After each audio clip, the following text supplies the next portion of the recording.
योजनाओं का लाभ लेने के लिए आवेदन पत्र मिल सकेंगे। तो यहाँ जन्म मृत्यु पंजीकरण, परिवार रजिस्टर, ग्राम पंचायत विकास योजना यानी जीपीडीपी की कार्य योजना ई ग्राम स्वराज पोर्टल पर अपलोड ग्राम पंचायत की कार्य योजना का ब्यौरा भी आसानी से देखा और समझा जा सकता है।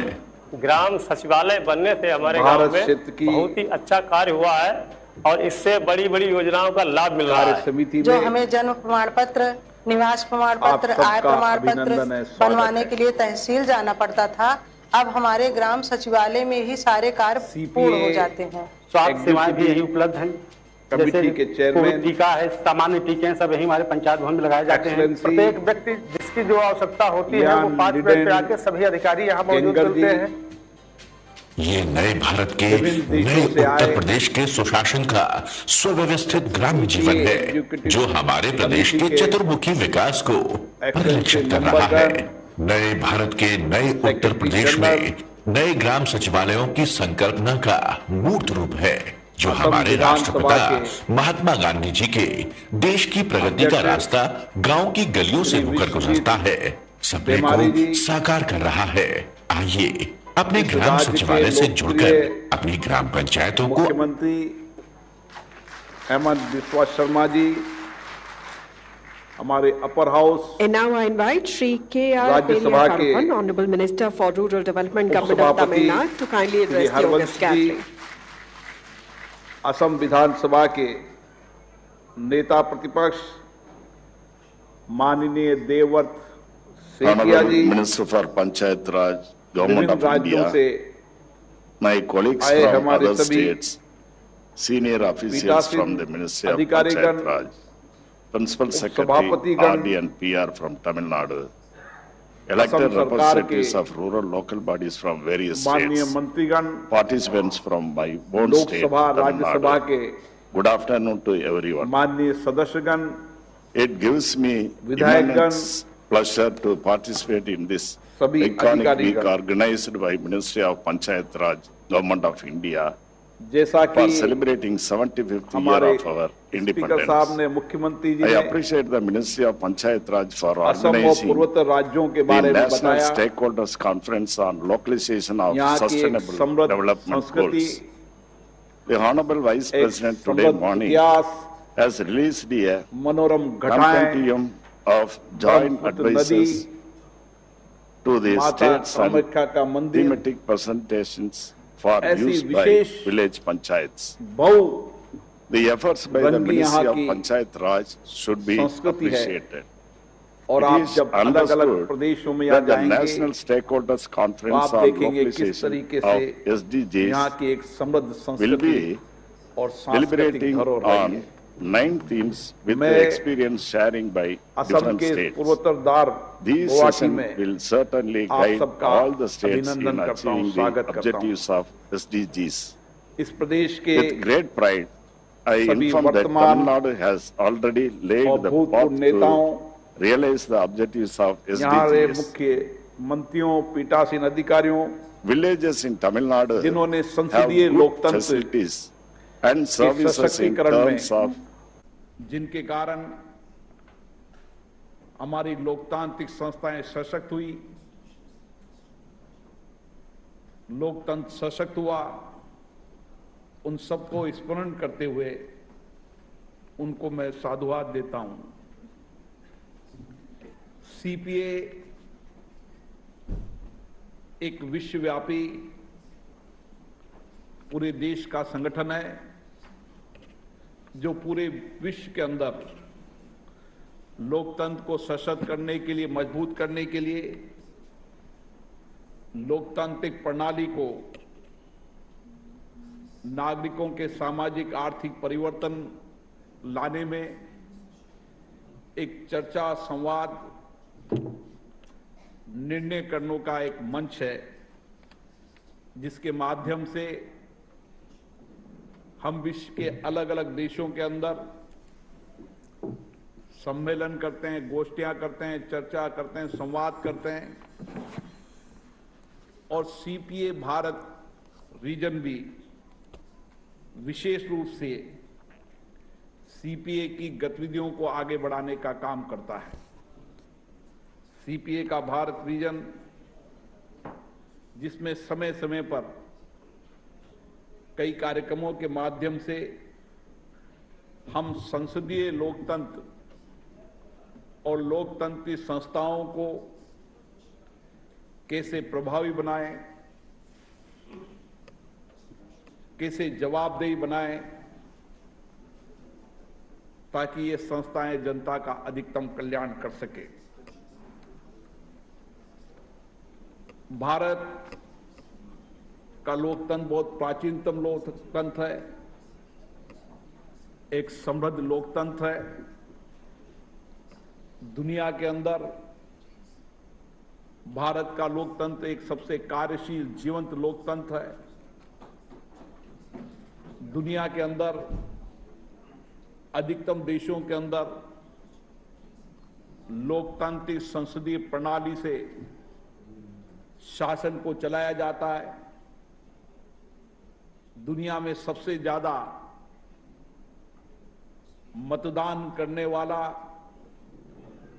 और सबसे ज्यादा देश में गांव से लेकर केंद्रीय स्तर तक हमारा लोकतंत्र प्रभावी है, जीवंत है, जवाबदेही है और जनता से सीधा संवाद कर कर प्रभावी परिणाम देता है। इसीलिए आपने सही कहा एग्जीक्यूटिव चेयरमैन ने कि भारत के लोकतंत्र को एक मार्गदर्शक भूमिका के रूप में दुनिया देखती है। आज हम 2 दिन इंडिया रीजन के सभी पदाधिकारीगण उन विषयों पर चर्चा करेंगे, संवाद करेंगे और किस तरीके से उस चर्चा संवाद का परिणाम निकले ताकि लोकतांत्रिक संस्थाएं और मजबूत हो सके। इस कॉन्फ्रेंस के 2 विषय हमने रखे हैं कि किस तरीके से हमारी विधानमंडलों के माध्यम से समाज के आकांक्षी वर्गों के बेहतर भविष्य में विधायकों की भूमिका हो, इन संस्थाओं की भूमिका हो और उसमें किस तरीके से लोकतंत्र में सक्रिय भागीदारी निभाते हुए हमारे युवा इन लोकतांत्रिक संस्थाओं को, इन आकांक्षी वर्गों को किस तरीके से ज्यादा सहयोग कर सकते हैं और किस तरीके से लोकतांत्रिक संस्थाओं में नौजवानों की अधिकतम सक्रिय भागीदारी बढ़े, इस विषय पर हम 2 दिन चर्चा करेंगे। साथियों, विधायिका का मूल दायित्व समाज के उन आकांक्षी वर्गों को उनके जीवन को बेहतर बनाने के लिए, उनके जीवन में सामाजिक आर्थिक परिवर्तन लाने के लिए हमारी विधायिका विशेष भूमिका निभाती है और इसीलिए हमारे विधायकगण, हमारे सांसदगण विधानसभाओं में, लोकसभाओं के अंदर, अन्य विधानमंडलों के अंदर समय समय पर इन आकांक्षी वर्गों के लिए अपनी आवाज बनते हैं। उनकी अपेक्षाएं, उनकी आकांक्षा, उनको सपनों को इन विधानमंडलों के अंदर रखते हैं। आज महात्मा ज्योतिराव फूले जयंती है। महात्मा ज्योतिराव फूले जी ने इस देश में उस समय महिला शिक्षा, दलित, वंचित, गरीब लोगों को शिक्षा मिले, महिलाओं को समानता का अधिकार मिले, उसके लिए एक न्यायिक लड़ाई लड़ी थी। 14 नवंबर को बाबा अंबेडकर जी की जयंती भी है और हम कह सकते हैं कि ज्योतिराव फूले जी, बाबा राव भीमगढ़ अम्बेडकर जी ने इस देश के अंदर शोषित वंचित लोगों की एक सामाजिक लड़ाई लड़ी थी। बाबा साहब भीमराव अंबेडकर जी ने निश्चित रूप से इस देश के संविधान निर्माण में महत्वपूर्ण भूमिका निभाई और समाज के वंचित, गरीब, शोषित व्यक्तियों को न्याय मिले, आकांक्षी वर्ग को न्याय मिले, इसके लिए संविधान के अंदर मूल रूप से हमें एक अधिकार दिया है कि हम किस तरीके से उन वंचित गरीब व्यक्तियों को समानता का अधिकार दे सकें। इसलिए बाबा साहब अम्बेडकर ने जब संविधान बनाया था तो ये भारत का संविधान आज दुनिया का, हम कह सकते हैं कि सबसे बड़ा संविधान हमारा है, गतिशील संविधान है और हम सब के लिए मार्गदर्शक की भूमिका आज भी निभा रहा है।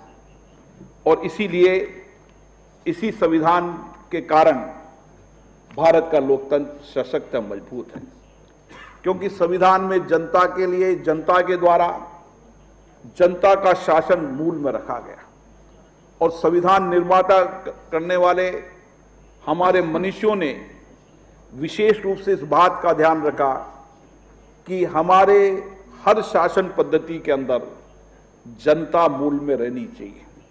और इसीलिए आपने देखा होगा कि 17 आम चुनाव और 300 से ज्यादा विधानसभा चुनाव के अंदर जिस तरीके से जनता की सक्रिय भागीदारी बढ़ रही है, हर बार मतदान का प्रतिशत बढ़ रहा है, युवाओं महिलाओं की भागीदारी बढ़ रही है, इससे जनता का विश्वास और भरोसा लोकतंत्र के प्रति और बढ़ा है। अब हमारी और जिम्मेदारी हो जाती है कि हम इन लोकतांत्रिक संस्थाओं के माध्यम से किस तरीके से उन वर्गों के लिए बेहतरी के लिए काम कर सकते हैं। भारत के प्रधानमंत्री जी ने भी बाबा साहब के इन्हीं सपनों को पूरा करने के लिए आकांक्षी जिलों की योजना बनाई थी, ताकि जो हमारे देश के जो जिले पिछड़े रह गए हैं, जो मूलभूत सुविधाओं से उन अग्रणी जिलों से पीछे रह गए हैं, उन आकांक्षी जिलों के अंदर और आकांक्षी जिलों में रहने वाले आकांक्षी वर्गों के लिए एक व्यापक योजना बने। इसलिए शिक्षा हो, स्वास्थ्य हो, वहां का बुनियादी ढांचा हो, कौशल विकास हो, ऐसे कई तरीके की व्यापक योजना बनाई है जिसके माध्यम से उन आकांक्षी जिलों को और आकांक्षी जिलों में रहने वाले आकांक्षी वर्गों को हम समानता की ओर ला सके। इसके लिए हमें विशेष रूप से अपने अपने विधानमंडलों के अंदर, अपने प्रदेश के अंदर, चाहे वह आकांक्षी पंचायतें हों, चाहे आकांक्षी नगरपालिका हो, चाहे आकांक्षी जिले हों, तहसील हो, उसके लिए भी व्यापक रूप से चर्चा और संवाद करना चाहिए, ताकि हम प्रदेश के अंदर उन जिलों को, उन पंचायतों को, उन पंचायत समितियों को, नगर पालिकाओं को एक समकक्ष लाने का काम करें। इसके लिए हमें व्यापक चर्चा और संवाद करने की आवश्यकता है। साथियों, ये वर्ष आजादी का अमृत वर्ष है और हम आजादी के 75 वर्ष प्राप्त करने जा रहे हैं। इस आजादी के आंदोलन में हमारे नौजवानों का बहुत बड़ा योगदान रहा था।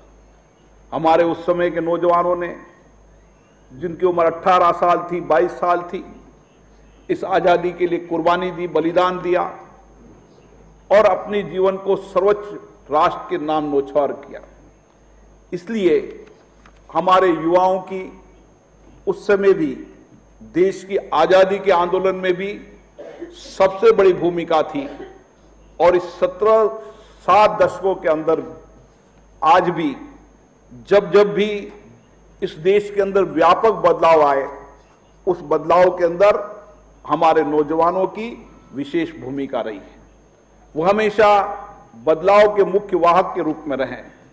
इसलिए आज हमारी जिम्मेदारी बढ़ जाती है कि हम इस 75 साल की लोकतांत्रिक यात्रा के अंदर उन जो नौजवानों को किस तरीके से लोकतंत्र के अंदर सक्रिय भागीदारी निकालने के लिए प्रेरित करें।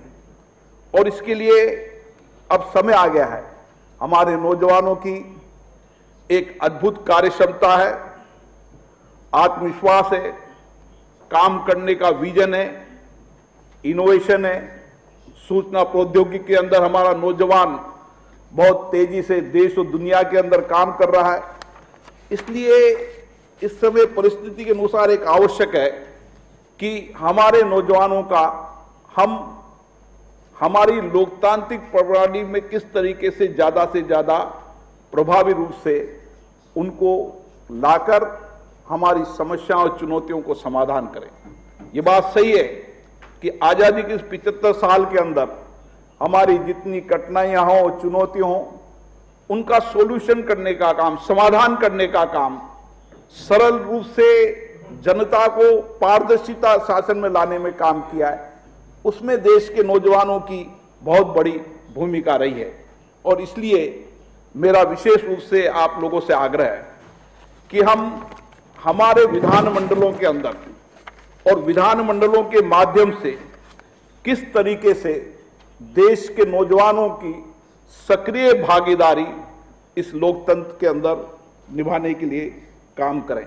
और मुझे आशा है कि हम सब लोग अगर सामूहिकता के साथ इस काम को करेंगे, सब मिलकर काम करेंगे, तो ये मैं कह सकता हूं जितनी ज्यादा लोकतंत्र में युवा महिलाओं की भागीदारी बढ़ेगी, उतना लोकतंत्र सशक्त होगा, शासन जवाबदेही बनेगा, प्रशासन पारदर्शी बनेगा। और इसीलिए इस युवाओं की अद्भुत क्षमताओं को हमें उपयोग में लेने की आवश्यकता है। इसलिए विधानमंडलों के माध्यम से कल एग्जीक्यूटिव में भी व्यापक रूप से चर्चा हुई थी। हमारे कई मान्य सदस्यों का आग्रह था कि हम अपने अपने विधानमंडलों के माध्यम से अपने अपने प्रदेश के अंदर एक व्यापक योजना इस अमृत महोत्सव के माध्यम से बनाएं, जिसमें राजनीतिक लोकतंत्र में युवाओं की सक्रिय भागीदारी हो। नो योर कॉन्स्टिट्यूशन, संविधान को हमारा नौजवान जाने। और इस समय जब आजादी के 75 साल हो गए, तो जिस तरीके से आजादी दिलाने में हमारे नौजवानों का सबसे बड़ा योगदान था, इस 7 दशक के बाद इस अमृत महोत्सव के माध्यम से हमारे नौजवानों का इस देश और राष्ट्र के प्रति सबसे ज्यादा कर्तव्य हो और राष्ट्र समर्पण सेवा से काम करे, इस दिशा की ओर हमें एक व्यापक कार्य योजना बनाने की आवश्यकता है। मुझे आशा है 2 दिन हमारे इस एग्जीक्यूटिव कमेटी के अंदर इन सारे विषयों पर व्यापक चर्चा होगी, संवाद होंगे। सभी माननीय पीठासीन अधिकारी अपने अपने विचार व्यक्त करेंगे और विचारों के माध्यम से जो मंथन निकलेगा, जो अमृत निकलेगा, उस अमृत से हम देश और प्रदेश की जनता का कल्याण कर पाएंगे। मुझे आशा है ये 2 दिन का अमृत आने वाले समय के अंदर आजादी के अमृत महोत्सव के रूप में अमृत के रूप में निकले। हम जनता की अपेक्षाएं, आकांक्षाओं, उनके सपनों को पूरा कर सकें और जिन अपेक्षा आकांक्षाओं से हमें लोगों को चुनकर भेजा है, उनकी अपेक्षा आकांक्षा इन्हीं विधानमंडलों के माध्यम से हम पूरी कर पाएंगे। मैं पुनः आप सभी का यहां पधारने के लिए बहुत बहुत साधुवाद देता हूं, बधाई देता हूं। जय हिंद।